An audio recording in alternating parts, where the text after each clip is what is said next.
Thank you for joining me, Margi Daly. You are a candidate for the City of Madison mayor, correct? Correct, and thank you very much for having me. Absolutely. My first question to you, how do you plan to continue investing in public recreation parks? Last year, some residents brought to our attention the need for upgraded improvements, and that included Dublin Park, Palmer Park. I know the mayor, current mayor, Finley, addressed that and said that there were investments that they would make toward improving those parks, but Dublin Park wasn't mentioned in the mayor's letter. So how do you, if you were to be the future mayor of the city of Madison, plan to continue investing in public park? Well, Dublin Park got a great kids' kingdom. The whole thing was redone.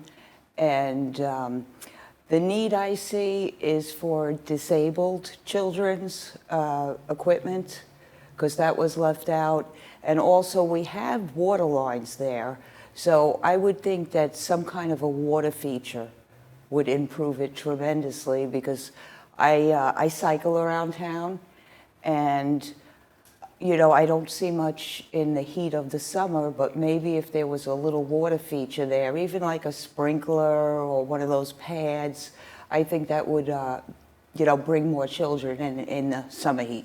And my follow-up question to you, how do you plan to acquire that money so that it can be used toward a water park feature? Well, Madison spends a lot of money. We're currently in over $1 billion worth of debt, and I have the audit because I attended the finance committee where the annual audit was done. So we're currently in over $1 billion in just long-term debt. I'm sure there's money to do another feature in the park. Okay. Before I move forward, would there be an initiative like taxes or millage rates? Would you try to pull it from there? Honestly, I think we're taxed too much already. And what I'd like to see is elimination of the grocery tax. Now, not all of the sales tax, but at least on groceries. Within the city of Madison? Within the city of Madison. Okay. Okay. And what are your plans to help with roads and infrastructure? We know the Bird Green Road roundabout. It was August 1st that it was supposed to be done. Not done yet. I know that's been a big eyesore for the residents of Madison and just a pain period. So, yes, how do you keep that plan moving along? I happened to, look at the Public Works building, and I'm here 21 years, but originally I'm from New York, and how we handle that in New York is we do road work at night. And with the heat, and the employees being so stressed, I would, think about the option of allowing them to do road work at night. I think it would go quicker, and with the proper lighting, I think it can be done. So like a second shift. I see. So we have the day shift Public Works that does, what they do now, and then a second shift on the evening. And how would you get that to work? Because it's ALDOT, correct? That is working on the roads. Actually, no, I'm talking about the Public Works of the city. The city? Yes. ALDOT is, you have to apply to ALDOT. They have to approve.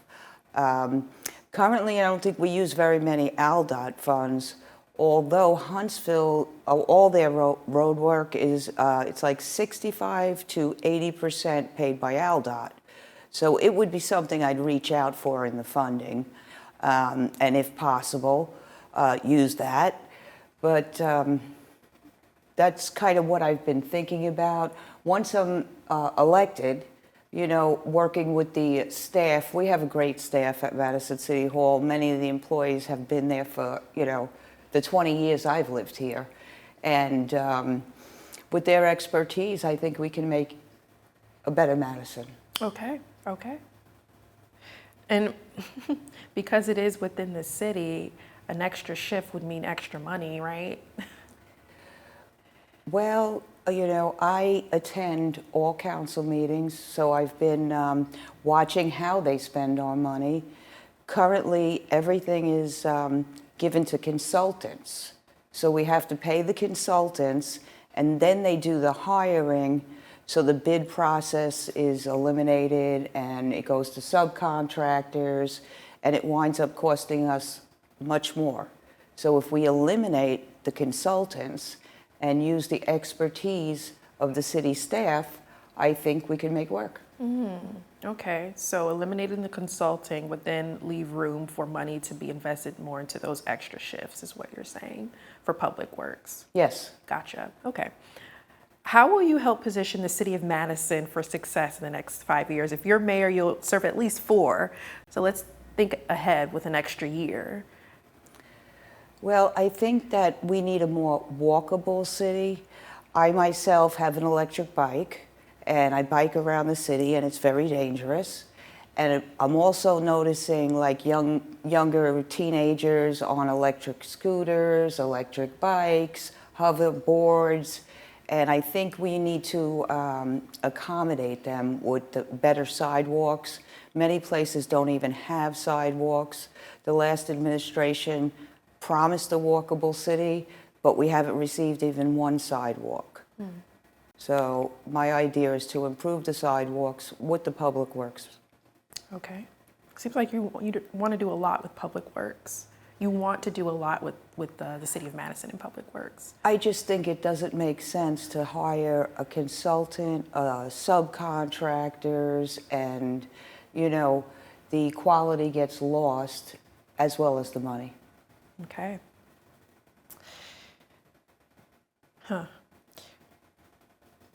My last question for you is, how will you implement transparency into the city of Madison government? Transparency is like so important to me. I believe our government is for we the people, and I believe that we should have live stream meetings, every single one, and they should be kept on the website. If somebody wants to come down to City Hall, we should have a desktop that the public can use. We need to be more constituent friendly in Madison City, because it currently is not. It's very hard to get any information. I have dozens of Freedom of Information requests that have never been answered. No FOIAs. Okay. Yes. And I think the city should be an open book. I think the taxpayers are the ones that pay the bills, and they should be free to know everything that's happening at City Hall. Of course, unless it's like something under investigation. My belief is even the body cams should be available to the public if they request them. Police body cam is what you're saying. Exactly. And why is that? Because in the past they haven't. So I believe that if the public is paying taxes and that's what they're using, then it should be available. Well, how do you circumvent that, given that there's Alabama law and Aaliyah has to be the one to decide whether to release that video because it's in the hands of Alabama law enforcement agency? Well, I would negotiate with them and say, now, of course, if something is under investigation or if it's a serious crime, but, that wouldn't be available, I suppose, or maybe just available to the family that is requesting it.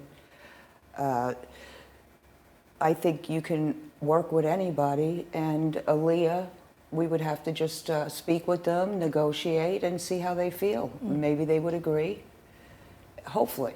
I gotcha. Okay. This is my second to last question. How will you implement changes in liquor and lodging taxes to help fund schools? Now, I know you voiced already, you feel that there's too many taxes already in the city, but the city of Madison is growing by leaps and bounds. There's a new school that's set to open next year. How do you think we should go about funding it? Do you think there should be changes with liquor and lodging taxes? I know of several changes I'd like to make. The number one is we have many B&Bs, and they are not taxed. And the reason they're not taxed is because who owns them? I've also found, as I walk the neighborhood speaking to voters, that some of these B&Bs are very disturbing to the neighborhoods. So they should be taxed. The second thing I do is currently every bit of lodging tax gets put into Town Madison. Now, I agree anything that comes from Town Madison could be put back into Town Madison, but anything outside of Town Madison should go back to the city.